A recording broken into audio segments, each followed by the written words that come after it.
Hi, and welcome to the first of 3 videos I will be bringing out about the beta of May 26th. These videos will both function as my feedback and my means of informing you guys, so please be advised that nothing I'm mentioning here is final and a lot may yet change. If you do not want to know anything about Heart of Thorns prior to its release, please be advised that this video is solely about beta content. The beta took place in the Verdant Brink, a place we have seen before during the stress test and showroom beta. The main difference being that the day-night cycle now works and more of the map was available. That's right, more, not all. The map itself kept us from the last outpost in the area by means of huge glowy vine walls, and beta bounds were set so that even if you could sneak away past, the usual past the border message would pop up. What was there, however, was enough to keep me busy throughout most of the 3 betas. I only skipped out on the last night phase. During the day there were 2 large event chains available. One where you would escort Larenthir from the outpost we saw during the stress test to a large post, roughly in the middle bottom of the map. Here a large and rather difficult battle would occur where the group escorting Larenthir would have to split up in 2 teams. One team protecting the mortar operators so that they can kill a troll vine tender that is making a colossal vine invulnerable, and another that once the vine becomes vulnerable needs to fire mortars at it in order to kill it. This team also needs to protect the pile of mortars from the mortrum in periods that the vine can't be injured or they won't have enough mortars to shoot. The other event that was available involved the Itzel being harassed by the Zintel and therefore needing help.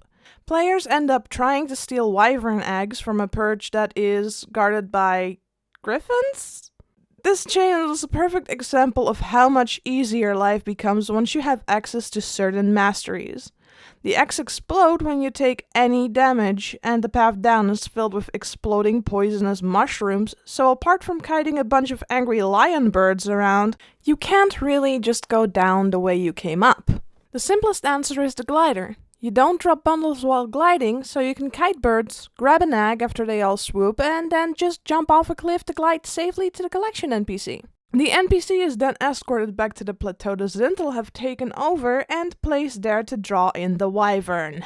After the wyvern, with the player's aid, makes short work of the Zintel, it proceeds to attack the players. Yeah, thank you too, wyvern. The players then fight the wyvern.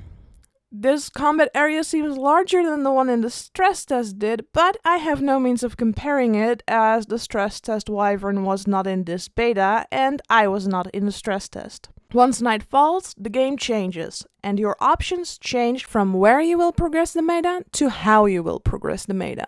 There are 3 options. You can find supplies and run them back to a camp. You can escort NPCs back to the nearest camp, and you can defend camps from constant mortrum attacks. Camps upgrade depending on how much supply and how many NPCs you get there, eventually getting access to things such as barricades, but this progress is lost when a camp gets taken by the mortrum. It doesn't matter where in the map you are, these are your options, and it's why I opted out of the third night.